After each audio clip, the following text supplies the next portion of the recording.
वो तो करेंगे, वो तो करते रहे हैं। इनका तो ये पॉलिटिक्स है ना इनका, कि किसी तरीके से चीफ मिनिस्टर के खिलाफ आरोप करो, फिर उसको कोर्ट में ले जाओ, चाहे वो लोकपाल हो चाहे कोर्ट हो, फिर वहाँ बहस होगी, फिर वो पब्लिश होगी, फिर गोदी मीडिया उसको उठाएगा, फिर गोदी मीडिया कहेगा कि ये देखिए चीफ मिनिस्टर के खिलाफ ये मामले हैं, हाँ, और फिर उनको पॉलिटिकल फायदा मिलेगा। और तभी तो ये सारी एजेंसीज गोदी एजेंसीज बन गई हैं, और ये करते रहेंगे, हर चीफ मिनिस्टर को टारगेट करेंगे। जो जितने कर रहे हैं, जितने कर चुके हैं, वो तो करेंगे ही, उसको आगे बढ़ाएंगे। जहां नहीं हो रहा है वो भी आगे बढ़ाएंगे। This is a huge ray of hope, not just for A, B or C political party, but for democracy itself. It's a huge ray of hope for citizens of this country, because this whole scheme, which was the brainchild of my late friend Arun Jaitley, was in fact choreographed to enrich the BJP, because everybody knew that the BJP was in power and that any donations through electoral bond scheme would come to the BJP. But the interesting part is that this electoral bond scheme had nothing to do with elections. It was really the bonding between the corporate sector and the BJP, which received the largest number of donations. And the donations they received over the years amounts to about 5,000 to 6,000 crores. Now, with 5,000 to 6,000 crores in your kitty, which is not to be used in elections at all, right? You can topple governments, you can build your infrastructure as a political party, you can build the infrastructure for the RSS, you can set up your communication network throughout the country, and and you can do what you like in terms of the use of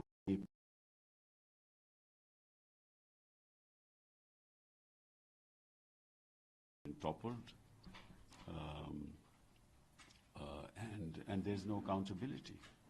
So I think to that extent it's something that's significant has happened in terms of the future of our country, because funding should be done in such a way that it does not skew the free and fairness of the election, because free and fair elections is the basic feature of our constitution.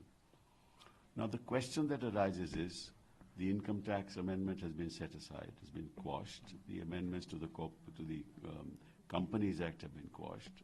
The amendment to the Representation of Peoples Act has been quashed. So you go back to the old law now, right?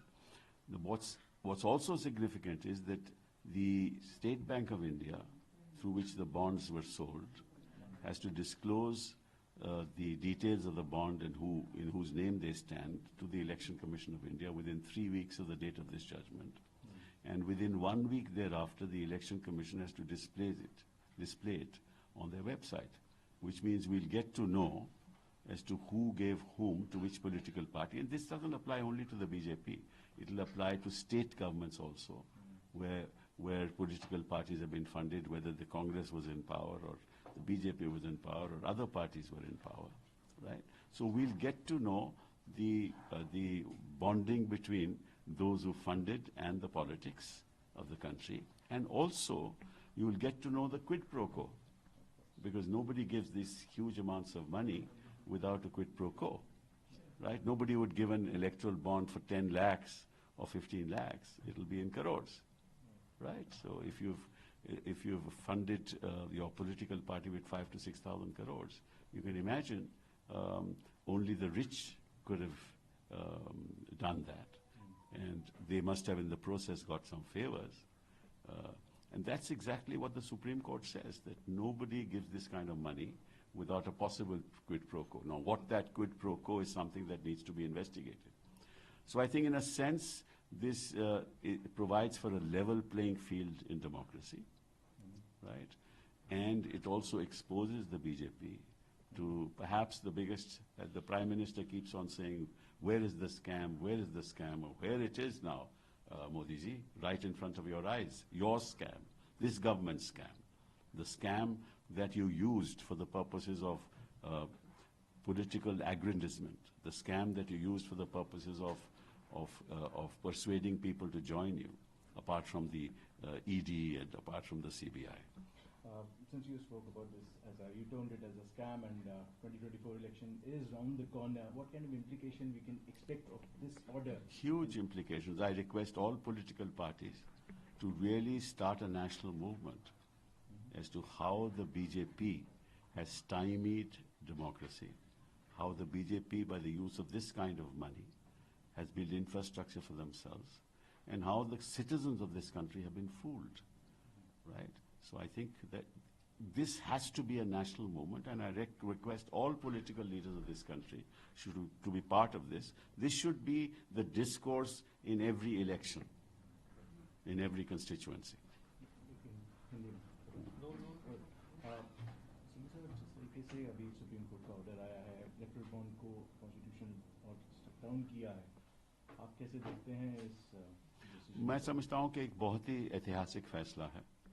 आपको याद होगा कि जब ये संशोधन लाया गया था, रिप्रेजेंटेशन ऑफ पीपल एक्ट में संशोधन लाया गया था, और इनकम टैक्स एक्ट में संशोधन लाया गया था, कंपनीज एक्ट में संशोधन लाया गया था।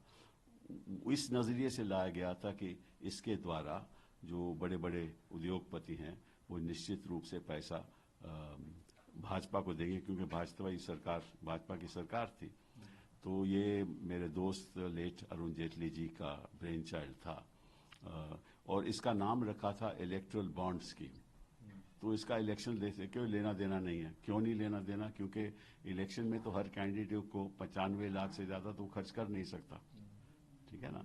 और जो एमएलए है वो 45 लाख से ज्यादा नहीं कर सकता, वो भी वाइट में खर्च करेगा। तो ये तो सारा वाइट का पैसा था, तो ये तो वहां जा ही नहीं सकता। तो ये तो इलेक्शन से कुछ ताल्लुक ही नहीं है इसका।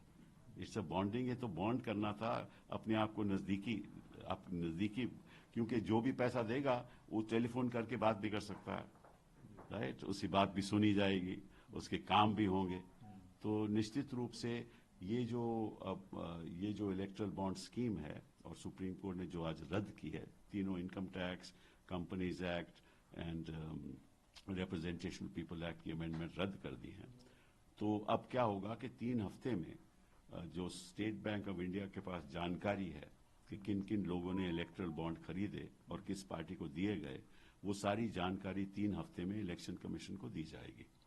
और उसके 1 हफ्ते के बाद ये इलेक्शन कमीशन अपनी वेबसाइट पे उसको रखेगी।